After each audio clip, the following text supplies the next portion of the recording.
Hi dear students, today we are going to discuss about the functions of the continued portion of the functions of human resources management. ಮಾನವ ಸಂಪನ್ಮೂಲ ನಿರ್ವಹಣೆಯ ಕಾರ್ಯಗಳನ್ನು ನಾವು ಈಗಾಗಲೇ 2 session ಅಲ್ಲಿ ತಿಳ್ಕೊಂಡಿದ್ದೀವಿ. Today we are going to discuss the continued functions of human resources management. Session 8 ಅಲ್ಲಿ ಈಗಾಗಲೇ discussion ಮಾಡಿದ್ವಿ. Today we will take up session 9 on the same topic. So the topic for today is functions of human resources management. ಮಾನವ ಸಂಪನ್ಮೂಲ ನಿರ್ವಹಣೆಯ ಕಾರ್ಯಗಳು. So far we have discussed in the 8th session about the managerial functions of human resources management. ಮಾನವ ಸಂಪನ್ಮೂಲ ನಿರ್ವಹಣೆಯ ವ್ಯವಸ್ಥಾಪಕ ಕಾರ್ಯಗಳನ್ನು ಈಗಾಗಲೇ ನಾವು 8ನೇ ಸೆಷನ್ ಅಲ್ಲಿ ನೋಡಿದ್ದೀವಿ. So today we'll see the continued portion. The learning objective for today is to know about the operative and advisory functions of human resources management. ಕಾರ್ಯಾಚರಣಾ ಕಾರ್ಯಗಳು ಮತ್ತು ಸಲಹಾ ಕಾರ್ಯಗಳನ್ನು ಇವತ್ತು ನಾವು ತಿಳ್ಕೊಳ್ಳೋಣ. ಇದು ಈ ಒಂದು ದಿನದ ಕಲಿಕೆಯ ಉದ್ದೇಶ. And our outcome of the session is we should be able to understand the operative and advisory functions of human resources management.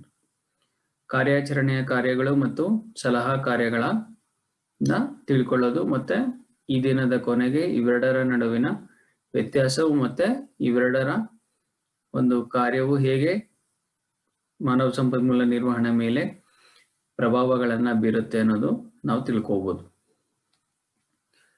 So last class we discussed about managerial functions, the first one. Today we'll discuss the second one, that is called the operative functions. ಕಾರ್ಯಾಚರಣೆ ಕಾರ್ಯಗಳು ಅಂತ ಹೇಳ್ತೀವಿ. So ಮಾನವ ಸಂಪನ್ಮೂಲ ನಿರ್ವಹಣೆಯಲ್ಲಿ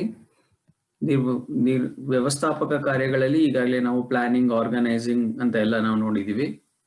ಇಲ್ಲಿ operative functions ಅಂತ ಹೇಳಿದ್ರೆ ಹ್ಯೂಮನ್ ರಿಸೋರ್ಸಸ್ ಮ್ಯಾನೇಜ್ಮೆಂಟ್ ರನ್ ಆಗೋದಕ್ಕೆ ಇಂದ ಯಾವೆಲ್ಲ ಫೀಲ್ಡ್ಸ್ ಅಲ್ಲಿ ಹ್ಯೂಮನ್ ರಿಸೋರ್ಸಸ್ ಮ್ಯಾನೇಜ್ಮೆಂಟ್ ಅಪ್ಲಿಕಬಿಲಿಟಿ ಇರುತ್ತೆ, ಆ ಎಲ್ಲಾ ಫೀಲ್ಡ್ ಅಲ್ಲಿ ಯಾವ ತರವಾದಂತ ಕಾರ್ಯಗಳನ್ನ ಮಾನವ ಸಂಪನ್ಮೂಲ ನಿರ್ವಹಣೆಯು ನಿರ್ವಹಿಸುತ್ತೆ ಅಂತ ಹೇಳಿದ್ರೆ the first one is recruitment and selection, ನೇಮಕಾತಿ ಮತ್ತು ಆಯ್ಕೆ. So recruitment of candidates is the function preceding the selection. So ವ್ಯಕ್ತಿ ನೌಕರರನ್ನ ಅಥವಾ ಕೆಲಸಗಾರರನ್ನ ಕೆಲಸಕ್ಕೆ ಆಯ್ಕೆ ಮಾಡೋದಕ್ಕಿಂತ ಮುಂಚೆ ಅವ್ರನ್ನ ನಾವು ನೇಮಕಾತಿ ಮಾಡ್ಕೋಬೇಕಾಗತ್ತೆ. ನೇಮಕಾತಿಯ ನಂತರ ಅವರನ್ನ ಆಯ್ಕೆ ಮಾಡ್ಕೋತೀವಿ, which brings the pool of prospective candidates for the organization so that the management can select the right candidate from this pool. So ನೇಮಕಾತಿ ಅಂತ ಹೇಳಿ ಶುರು ಮಾಡಿದಾಗ ಹಲವಾರು ಜನ ಕೆಲಸಕ್ಕೆ ಅರ್ಜಿನ ಹಾಕ್ತಾರೆ. ಆ ವ್ಯಕ್ತಿಗಳಲ್ಲಿ ಸೂಕ್ತವಾದಂತ ವ್ಯಕ್ತಿನ ಆಯ್ಕೆ ಮಾಡೋದು ಈ ಒಂದು ಕಾರ್ಯಾಚರಣೆಯ ಕಾರ್ಯಗಳಲ್ಲಿ ಮೊದಲನೆಯ ಕಾರ್ಯವಾಗಿದೆ. So selecting the right candidate for the right job is one of the prerequisite for the operative function of human resources management, that is through the activity of recruitment and selection. The second one is job analysis and design. So ಈಗಾಗಲೇ ಇದನ್ನ ನಾವು session 6 ಅಲ್ಲಿ ತಿಳ್ಕೊಂಡಿದ್ದೀವಿ. What is job analysis and what is job design? So job analysis is the process of describing the nature of the job. ಕೆಲಸದ ಸ್ವಭಾವವನ್ನ ಹೇಳೋದು job analysis.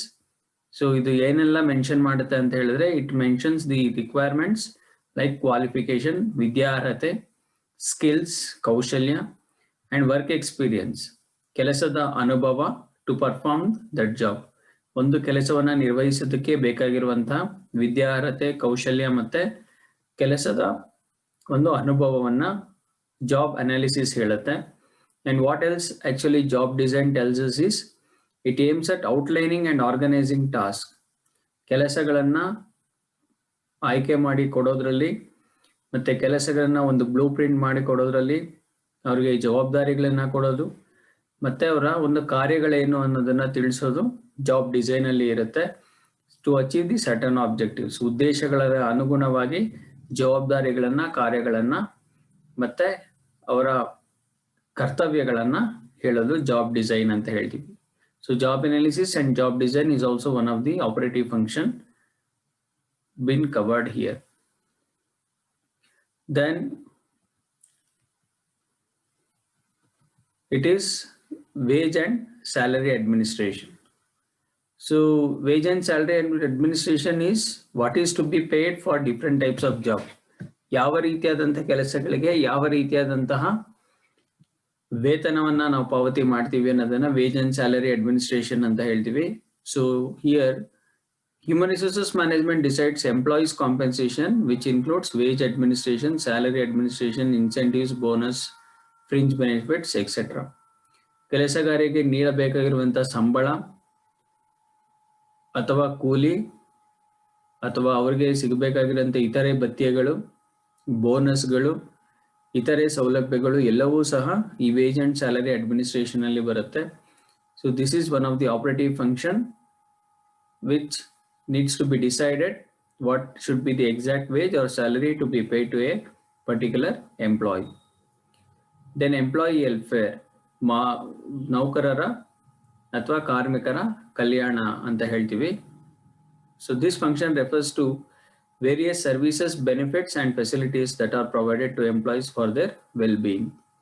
ಅಂದ್ರೆ ಕಾರ್ಮಿಕರ ಕ್ಷೇಮಕ್ಕೋಸ್ಕರ ಅವರಿಗೆ ಸಿಗಬೇಕಾಗಿರುವಂತ ಸೌಲಭ್ಯಗಳೇನು, ಅವರಿಗೆ ಸಿಗಬೇಕಾಗಿರುವಂತ ಸೇವೆಗಳೇನು ಮತ್ತೆ ಇತರೆ ಸೌಲಭ್ಯಗಳೇನು ಅನ್ನೋದನ್ನ, ಅಂದ್ರೆ ಅವರ ಒಂದು ಒಳತಿಗಾಗಿ ಏನೆಲ್ಲ ಸೌಲಭ್ಯಗಳನ್ನ ಕೊಡಬೇಕು ಅನ್ನೋದು ಒಂದು ಕಾರ್ಯಾಚರಣೆಯ ಕಾರ್ಯಗಳಲ್ಲಿ ಒಂದಾಗಿದೆ.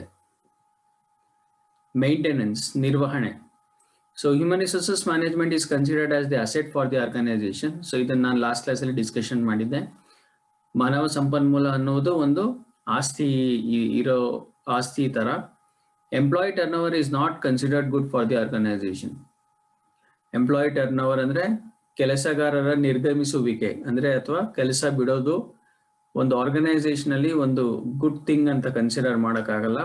Because human resources management always try to keep their best performing employees with the organisation. ಮಾನವ ಸಂಪನ್ಮೂಲ ನಿರ್ವಹಣೆಯು ಯಾವಾಗಲೂ ಕಾರ್ಮಿಕರನ್ನು ಹೆಚ್ಚು ಉತ್ಸಾಹಕರನ್ನಾಗಿ ಮಾಡಿ ಅವರಿಂದ ಹೆಚ್ಚು ಕೆಲಸವನ್ನ ತೆಗೆಯೋದು ಮತ್ತೆ ಅವರು ಒಳ್ಳೆ ರೀತಿ ಪರ್ಫಾರ್ಮ್ ಮಾಡೋ ರೀತಿಯಾಗಿ ಮಾಡದೆ ಒಂದು ಮುಖ್ಯವಾದಂತ ಧ್ಯೇಯ ಆಗಿರುತ್ತೆ. So this is also comes under the operative function of human resources management. Then labour relations, ಕಾರ್ಮಿಕ ಸಂಬಂಧಗಳು. So this function refers to the interaction of human resources management with employees who are represented by trade unions. So ಸಂಸ್ಥೆಗಳಲ್ಲಿ trade unions ಅಂತ ಹೇಳಿ ಇರ್ತವೆ.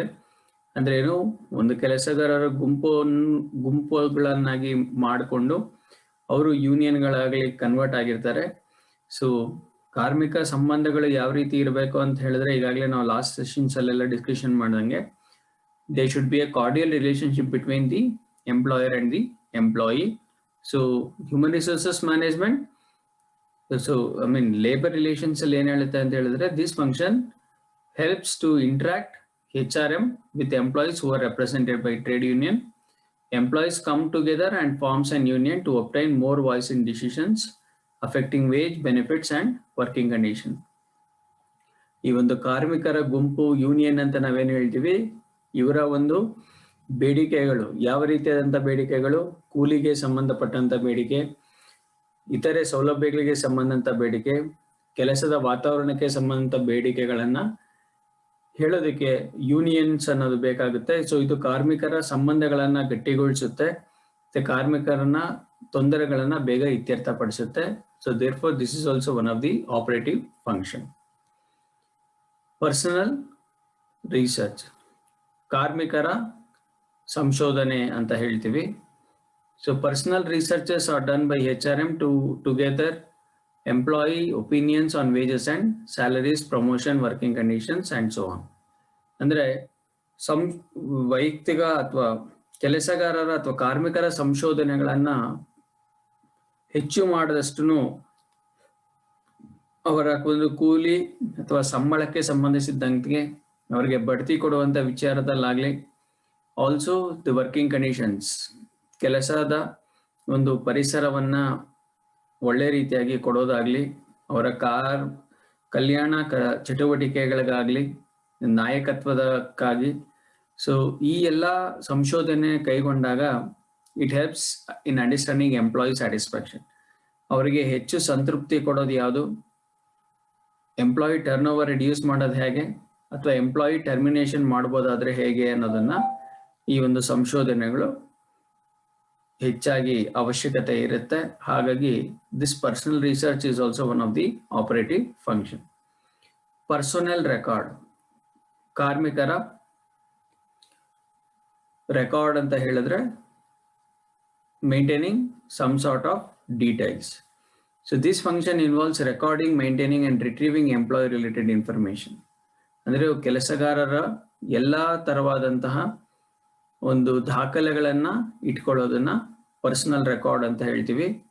That is application forms, employment history, ಅಂದ್ರೆ ಅವನು ಕೆಲಸಕ್ಕೆ ಅರ್ಜಿ ಹಾಕಿರುವ ಅರ್ಜಿ, ಅವನ ಹಿನ್ನೆಲೆ, the working hours of employee, the earnings of the employee, his absenteeism, ಅವನು ಎಷ್ಟು ದಿನ ರಜೆ ಹಾಕಿದ್ದಾನೆ, ಎಷ್ಟು ಕೆಲಸ ಮಾಡಿದ್ದಾನೆ, and any other data related to employees, everything should be maintained under the personal record, which is also a operative function of human resources management. So these are the operative functions. Now we will come to the third function category, that is advisory functions, salaha karyagalu. See, human resources management is expert in managing human resources and so can give advice on matters. So ಮಾನವ ಸಂಪನ್ಮೂಲ ನಿರ್ವಹಣೆಯು ಅದರ ಮುಖ್ಯ ಉದ್ದೇಶ ಮಾನವ ಸಂಪನ್ಮೂಲವನ್ನ ನಿರ್ವಹಣೆ ಮಾಡೋದ್ರ ಜೊತೆಗೆ ಕೆಲವು ಸಲಹೆಗಳನ್ನು ಸಹ ಇದು ಕೆಲವು ಬಾರಿ ನೀಡ್ತಾ ಹೋಗುತ್ತೆ. ಈ ಒಂದು ಹ್ಯೂಮನ್ ರಿಸೋರ್ಸಸ್ ಮ್ಯಾನೇಜ್ಮೆಂಟ್ ಅನ್ನುವಂಥ subject. Human resources management can offer advice. ಯಾವ ಒಂದೆಲ್ಲ ಸಲಹೆಗಳನ್ನ ಇದು ಯಾರ್ಯಾರಿಗೆ ಕೊಡುತ್ತೆ ಅಂತ ಹೇಳಿದ್ರೆ, advice to top management. Top management ಅಂತ ಹೇಳಿದ್ರೆ it is a topmost level of executives. ಅಂದ್ರೆ ಕಂಪನಿಯಲ್ಲಿರುವಂತಹ ತುದಿಯಲ್ಲಿರುವಂತಹ ಆಡಳಿತ ಮಂಡಳಿ ಅಥವಾ ಆಡಳಿತ ಮಂಡಳಿ ಅಂತ ಹೇಳ್ತೀವಿ, ಬೋರ್ಡ್ ಆಫ್ ಡೈರೆಕ್ಟರ್ಸ್ ಅಂತ ಏನ್ ಹೇಳ್ತೀವಿ, ಅವರೆಲ್ಲ ಟಾಪ್ ಮ್ಯಾನೇಜ್ಮೆಂಟ್ ಅಂತ ಹೇಳ್ತೀವಿ. ಸೊ ಟಾಪ್ ಮ್ಯಾನೇಜ್ಮೆಂಟ್ಗೆ ಅಡ್ವೈಸ್ ಮಾಡುತ್ತೆ. That is, personnel manager advises top management in formulation and evaluation of personal programs. ಕಾರ್ಮಿಕ ಸಂಬಂಧ ಕಾರ್ಯಕ್ರಮಗಳು, ಕಾರ್ಮಿಕರ ನೀತಿ ನಿಯಮಗಳು, ಈ ಎಲ್ಲ ರೂಪುರೇಷೆಗಳನ್ನ ನಿರ್ಧರಿಸುವಂತ ಸಂದರ್ಭದಲ್ಲಿ ಹ್ಯೂಮನ್ ರಿಸೋರ್ಸಸ್ ಮ್ಯಾನೇಜ್ಮೆಂಟ್ ಅಥವಾ ಹ್ಯೂಮನ್ ರಿಸೋರ್ಸಸ್ ಮ್ಯಾನೇಜರ್, ಮಾನವ ಸಂಪನ್ಮೂಲ ನಿರ್ವಹಣಾಧಿಕಾರಿ ಏನಿರ್ತಾನೆ, ಅವನು ಟಾಪ್ ಮ್ಯಾನೇಜ್ಮೆಂಟ್ಗೆ ಈ ಒಂದು ಸಲಹಾ ಸೂಚನೆಗಳನ್ನ ಕೊಟ್ಟು ಯಾವೆಲ್ಲ ಕಾರ್ಯಕ್ರಮಗಳನ್ನ ಹಮ್ಮಿಕೋಬೇಕು, ಇಂಡಕ್ಷನ್ನು, ಟ್ರೈನಿಂಗು, ರೆಕ್ರೂಟ್ಮೆಂಟು, ಸೆಲೆಕ್ಷನ್ನು ಎಲ್ಲ ಸಂಬಂಧಪಟ್ಟ ಹಾಗೆ ವಿಚಾರಗಳನ್ನ ಟಾಪ್ ಮ್ಯಾನೇಜ್ಮೆಂಟ್ಗೆ ತಿಳಿಸ್ತಾನೆ.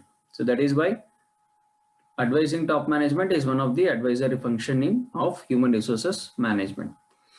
And advice to departmental heads. So personnel manager not only advises to top management, but also he advises to departmental heads.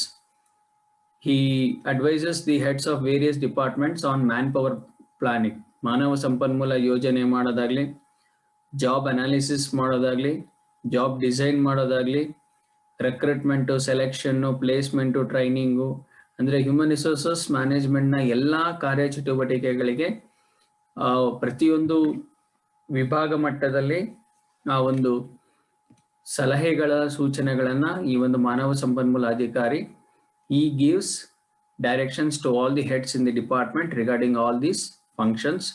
Therefore, it is also one of the advisory function of human resources management.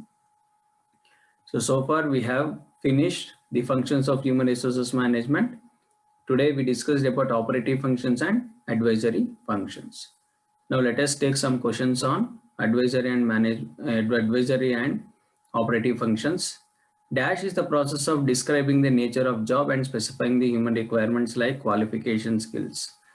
So ಇದನ್ನ ಈಗ ತಾನೇ discussion ಮಾಡಿದ್ವಿ. Is it job analysis, human resources planning, recruitment and selection? It is none other than job analysis. Personal researches are done by dash. So ಕಾರ್ಮಿಕರ ಒಂದು ಸಂಶೋಧನೆ ಯಾರು ಮಾಡ್ತಾರೆ? Financial ಮ್ಯಾನೇಜ್ಮೆಂಟಾ, ಹ್ಯೂಮನ್ ರಿಸೋರ್ಸಸ್ ಮ್ಯಾನೇಜ್ಮೆಂಟಾ, ಮಾರ್ಕೆಟಿಂಗ್ ಮ್ಯಾನೇಜ್ಮೆಂಟಾ, ಗವರ್ನಮೆಂಟಾ? It is HRM, human resources management. Dash records involves recording, maintaining and retrieving employee related information. ಕಾರ್ಮಿಕರಿಗೆ ಸಂಬಂಧಪಟ್ಟಂತ ಎಲ್ಲ ವಿಚಾರಗಳನ್ನ ರೆಕಾರ್ಡ್ ಮಾಡಿ ಮೈಂಟೈನ್ ಮತ್ತೆ ರಿಟ್ರೀವ್ ಮಾಡೋದು ಒಂದು ಇನ್ಫಾರ್ಮೇಶನ್ಗೆ ಏನಂತ ಹೇಳ್ತೀವಿ? Accounting record, finance record, personal record, managerial record. It is employee related, it is personal record.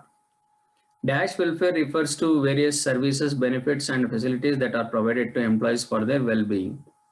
employee welfare, union welfare or society welfare. It is none other than employee welfare, Karmikara Kalyan. Personnel manager advises the dash level management in formulation and evaluation of personnel programs, policies and procedures. This we discussed in the last slide. So he advises to the top level management in performing all the programs and policies. So these are the references you can use for today's session. Ashwathappa, HRM, McGraw-Hill Publications, and L.M. Prasad, HRM, Sultan Chand Publications. Okay, thanks for watching.